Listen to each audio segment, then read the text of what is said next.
salam hormat semuanya. Saya terima kasih Pak Ketua dan teman-teman. Jadi saya mohon izin duluan semua teman-teman guru honorer usia 35 tahun ke atas maupun yang usianya saat ini mungkin belum 35 tahun. Ada hal yang menarik yang memang dalam konteks ini merupakan perjuangan dari Komisi 10 dan komisi-komisi lainnya, yaitu memperjuangkan tenaga honorer, khususnya untuk tenaga-tenaga honorer teknis. Saya yakin jika narasi ini kita dorong, bahwa saudara-saudara kita yang saat ini sudah 35 tahun ke atas dan telah mendidik selama lebih dari 10 tahun, mereka memiliki satu profesionalisme. Mereka memiliki pengalaman untuk memberikan pendidikan yang jauh lebih penting adalah pendidikan karakter. Jadi saya bisa memahami dan begitu prihatin saudara-saudara kita yang hari ini saat ini hadir, mereka yang mungkin sudah puluhan tahun, belasan tahun, bahkan mengajar yang saat ini sekarang menjadi guru-guru muda. Tiba-tiba mereka harus ikut tes barengan sama adik-adiknya atau anak-anaknya. Saya bisa memahami itu.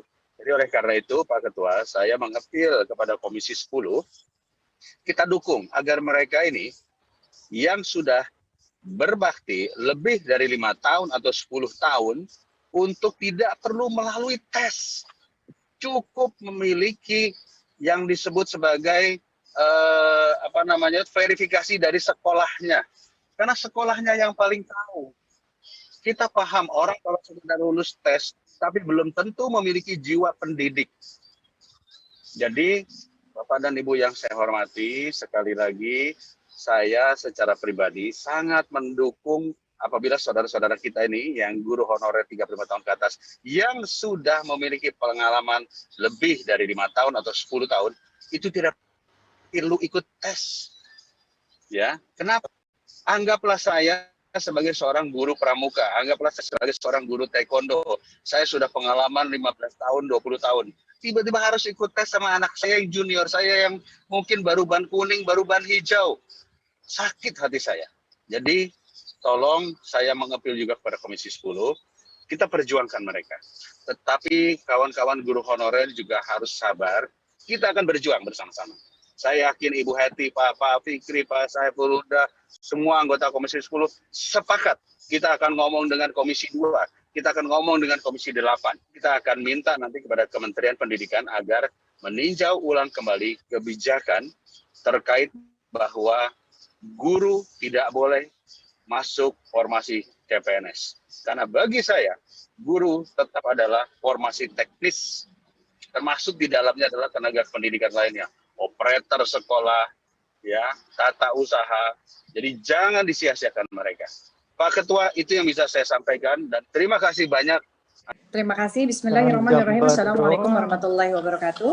Bapak Ibu guru, pendidik dan tenaga pendidikan, saya ucapkan terima kasih. Perjuangan tiada henti, tetap semangat untuk memberikan pelayanan dan juga mendidik dan mencerdaskan anak-anak bangsa. Saya ingin memberikan beberapa catatan saja terkait dengan aspirasi yang disampaikan oleh Bapak Ibu yang hadir pada hari ini dalam rangka RDPU, menyampaikan aspirasi dan perjuangan tiada henti, melanjutkan dari beberapa pandangan yang disampaikan oleh saudara-saudaraku anggota DPR RI Komisi 10, saya dari fraksi Partai Amanat Nasional, Dapil Jabar 4 Kabupaten Kota Sukabumi, ingin menyampaikan bahwa Komisi 10 sesungguhnya sudah memberikan masukan ataupun aspirasi kebijakan untuk melakukan atau adanya pelaksanaan remedial selama 3 kali kepada Kementerian Pendidikan dan Kebudayaan bagi tenaga pendidik ataupun guru-guru yang akan mengikuti ujian namun kemudian tidak lulus. Alhamdulillah kan ini sudah diakomodir kebijakan ini. Lalu saya ingat sekali pada saat raker dengan Kementerian Pendidikan dan Kebudayaan, saya juga menyampaikan bahwa harus ada kebijakan tambahan, adanya pelaksanaan diklat untuk pengkinian pengetahuan bagi para guru-guru, terutama mereka yang di atas umur 35+, yang sudah banyak sekali pengalamannya, tidak diragukan lagi kemampuannya dalam mengajar dan mencerdaskan anak-anak bangsa, namun tentu saja harus diberikan refreshing ataupun pengkinian pengetahuan. teori-teori baru di dalam pembelajaran yang saat ini ada. Tentunya ini lebih mempersiapkan para guru, tenaga pendidik yang akan mengikuti ujian apapun itu bentuknya, sehingga kita mempersiapkan mereka dan memberikan kesempatan kepada mereka untuk bisa lulus, besar kemungkinannya lebih luas. Itu yang pertama. Yang kedua. Yang ketiganya, saya ingin sekali bahwa saya sangat setuju narasi yang disampaikan oleh Bapak dan Ibu guru, Bapak dan Ibu yang kami hormati, tentunya narasi diskriminatif ini harus dihilangkan. Narasi PNS, non-PNS, PNS, P3K, PNS, honorer ini harus dihilangkan. Guru negeri, guru swasta ini juga harus dihilangkan. Karena dengan menghilangkan pemikiran diskriminasi ini, tentunya ini juga akan berdampak terhadap persepsi, berdampak terhadap perilaku semua pihak, semua stakeholder yang setiap hari mencerdaskan anak bangsa. Yang terakhir, saya sangat ingin sekali sama-sama kita memiliki cita-cita untuk meningkatkan kualitas pendidikan bagi anak bangsa, sehingga generasi penerus kita bisa berkompetisi secara global. Tentunya, kompetensi dan pengalaman menjadi suatu hal yang tidak terpisahkan. Itu saja dari saya, semoga kita semua bisa dimudahkan oleh Allah untuk bisa menggolkan dan mencapai apapun yang diinginkan oleh saudara-saudaraku semua hari ini yang tetap bersemangat, berurai air mata. Semoga Allah kabulkan, Allah mudahkan perjuangan bersama ini, Allah buktikan tentunya dengan suatu kejadian yang nyata yang bisa dirasakan manfaatnya secara langsung. Demikian, mohon maaf lahir dan batin jika ada kata-kata yang kurang. Semangat, semangat, semangat ibu-ibu semua, jangan lupa berdoa, tetap mencerdaskan kehidupan bangsa. Assalamualaikum warahmatullahi wabarakatuh. Syukur pada Allah dan salat pada Rasulullah. Yang saya muliakan pimpinan Pak Fikri dan seluruh sahabat-sahabat dari Komisi 10. Kemudian hari ini hadir dari Komite Nusantara Sipil Negara, aparatur negara, kemudian guru dan sahabat-sahabat dari GTK ANK 35+, kemudian dari PP Solidaritas Nasional, Yata Bakti Indonesia, dan semangatnya adalah kepres tanpa tes, yes, gitu ya. Dan saya melihat dari seluruh apa yang telah disampaikan oleh teman-teman lintas fraksi, semuanya juga sepakat, setuju untuk kita berjuang bersama-sama memperjuangkan, karena mereka bukan pencari kerja, tapi mereka orang yang sudah bekerja, sudah melahirkan generasi yang sangat luar biasa. Jadi memang apa yang telah disampaikan tadi, kita harusnya bisa memasukkan ini dalam rekomendasi nantinya, dan pimpinan saya mengusulkan untuk kita segera melaksanakan rapat secara lintas komisi, kemudian lintas kementerian, kelembagaan yang terkait untuk segera bisa membahas persoalan ini, apa yang telah disampaikan aspirasi hari ini. Karena memang sebagaimana Pak Fikri sampaikan, RDPU ini tidak bisa punya kekuatan hukum yang kuat untuk itu. Jadi perlu proses lebih panjang untuk itu. Dan harapannya jika kepres bisa, maka kita juga bisa terus membahas tentang revisi Undang-Undang ASN.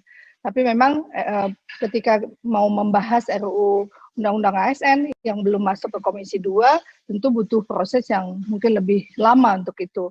Nah, kebijakan keputusan ini memang harus diambil bersama-sama, langkah konkret yang bisa harus kita sampaikan di dalam rekomendasi nantinya. Dan kemudian untuk AKPAI, untuk teman-teman guru di PAI, tentu kami juga walaupun memang adanya di Kementerian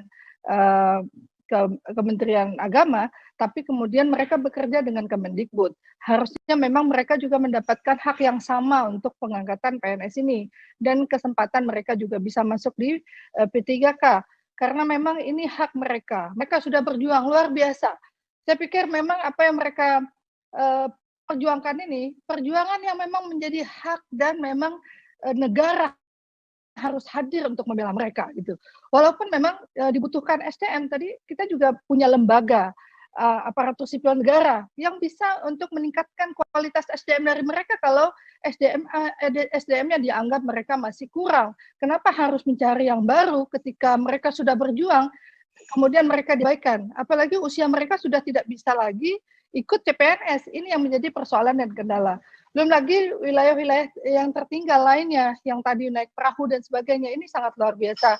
Ya, perjuangan yang memang harus kita perjuangkan. Mereka didik anak-anak kita dengan karakter kuat, karakter bangsa, dengan basis agama, tapi kemudian mereka juga tidak punya kesempatan untuk bisa meningkatkan kesempatan mereka bisa duduk sebagai punya hak yang sama untuk menjadi PNS. Ini menjadi persoalan yang memang benar-benar harus kita perjuangkan bersama-sama. Jadi hal ini akan menjadi catatan-catatan kami, dan apa yang telah disampaikan insya Allah kami akan berjuang dan kami akan sampaikan di dalam rapat kerja nantinya. Mungkin semangat, perjuangan belum sampai hari ini di sini, tapi kita masih harus berjuang untuk langkah-langkah ke depan dengan berdoa bersama-sama. Mudah-mudahan Allah mudahkan, Allah ijabah segala doa. Dan Bapak Ibu sudah perlu mencatat semua fraksi dari fraksi PD Perjuangan, dari fraksi Gerindra, kemudian fraksi Golkar, fraksi Nasdem, fraksi PKB, fraksi Demokrat, fraksi PKS, fraksi PAN, fraksi P3, semua sama. Jadi mendukung perjuangan Bapak Ibu.